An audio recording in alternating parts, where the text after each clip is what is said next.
সম্প্রতি একটি জাতীয় দৈনিক লিখেছে, সংসার ভাঙছে তাসের ঘরের মতো, দ্বিগুণের বেশি বিচ্ছেদ আবেদন নারীদের। দাম্পত্য কলহ থেকে মুক্ত থাকার ব্যাপারে আপনি দম্পতিদের কি পরামর্শ দিবেন? আপনার সুচিন্তিত পরামর্শ কামনা করছি। দাম্পত্য কলহ থেকে মুক্ত থাকার জন্য আমাদের ইসলাম চর্চা করতে হবে, ইসলামের শিক্ষা বাড়াতে হবে, এটা ব্যাপকভাবে বিস্তার ঘটাতে হবে। যদি আমরা এটা না করতে পারি তাহলে সেক্ষেত্রে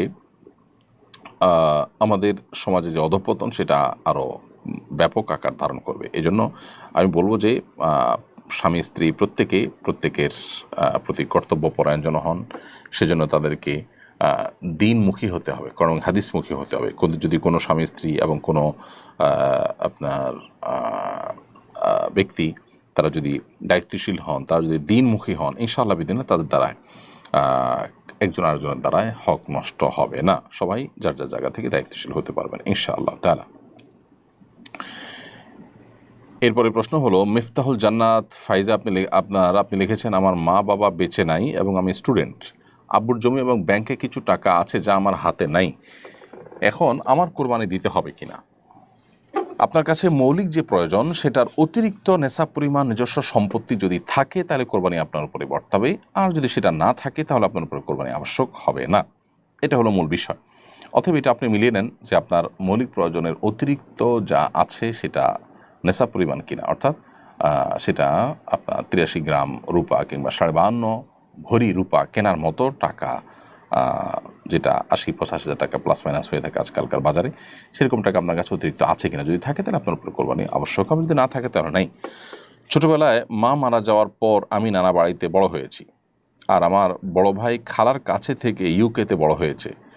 আমি নানা বাড়ি থেকে কিছু জমি পেয়েছি।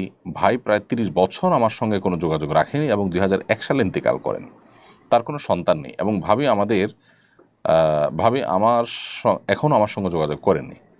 এখন জানতে চাই, ভাইয়ের সম্পদে ভাবি কি পরিমাণ অংশ পাবেন এবং কিভাবে তা তার কাছে হস্তান্তর করব। আপনার ভাই মারা যাওয়ার পর আপনার ভাইয়ের সম্পদে আপনার ভাবির হিস্সা হবে যা সম্পদ আপনার ভাই রেখে যাবেন তার 4 ভাগের 1 ভাগ, যদি সন্তান সন্ততি আপনার ভাই না রেখে যান। আর যদি তার সন্তান সন্ততি থাকে তাহলে স্ত্রী হিসাবে আপনার ভাবি পাবেন হলো 6 ভাগের 1 ভাগ। তাহলে এটা ভ্যারি করবে সন্তান থাকা না থাকার উপরে।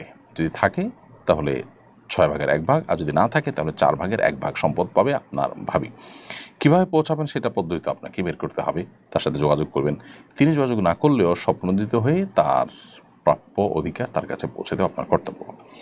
মিম আইডি থেকে আপনি লিখেছেন, আমার মেয়ের নাম আমাতুল্লাহ তাইবা রেখেছি, এটার অর্থ ঠিক আছে কিনা? হ্যাঁ, সুন্দর অর্থ। আমাতুল্লাহ মানে আল্লাহর বাঁধি, তাইবা মানে পবিত্রা, খুব সুন্দর অর্থ, রাখতে পারেন।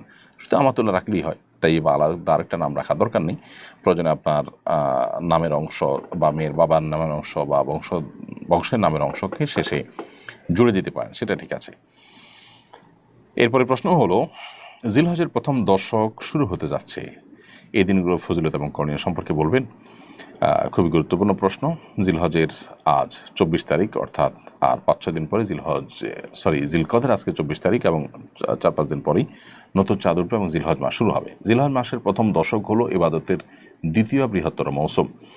ইবাদতের সবচেয়ে বড় মৌসুম বা সিজন হলো রমজান মাস। রমজানের পর ইবাদতের সবচেয়ে বড় মৌসুমটা হলো জিলহজের প্রথম 10টি দিন। এই 10টি দিনে আমল করা আল্লাহর কাছে যে কোনো সময়ের আমলের চাইতে প্রিয়। নবী সাল্লাল্লাহু আলাইহি ওয়াসাল্লাম বলেছেন, সহিহ বুখারীতে বর্ণিত হয়েছে, মামিন আইয়ামিন আল আমালুস সালেহ ফিহিন্না আহাব্বু ইলাল্লাহ মিন হাযিহিল আইয়াম।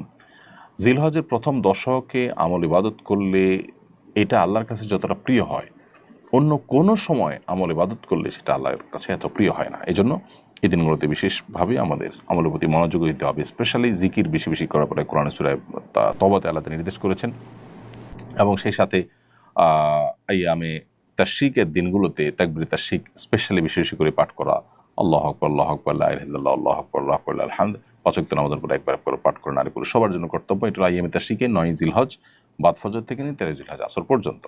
আর এর বাইরে জিলহজের এই 10 দিন জুড়েই ঘন ঘন বেশি বেশি করে তাকবীর তাশরিক বেশি বেশি করে পাঠ করা, এটা সুন্নাহ। এবং সেই সাথে এই দিনগুলোতে আপনার নফল রোজা রাখা, প্রথম 9টা দিন নফল রোজা রাখার পরেও আপনার বর্ণিত হয়েছে, গুরুত্ব আরোপ রয়েছে। এবং সবচেয়ে গুরুত্বপূর্ণ আমল হলো কোরবানি করা, হজ করা। এই দিনগুলোতে অনেক ধরনের আমলের কথাই কিন্তু আমাদেরকে বলা হয়েছে। বেশিরভাগ মানুষই রমজানের আমলের গুরুত্ব জানলেও জিলহজের প্রথম 10 আমলের গুরুত্ব জানে না। কোরআনে কারিমে আল্লাহ তাআলা শপথ করেছেন ওয়াল ফাজরি ওয়া লায়ালিন আশ ওয়াশ শাফা'i ওয়াল ওয়াতর, ফজরের শপথ এবং 10টি রাতের শপথ, জোড়া এবং বিজোড় রাতগুলোর শপথ। এই আয়াতের ব্যাখ্যায় বিশ্ববিখ্যাত তাফসীরকারক ইবনে আব্বাস রাদিয়াল্লাহু তাআলা আনহু বলেছেন, এখানে মূলত জিলহজের প্রথম 10টি রাতের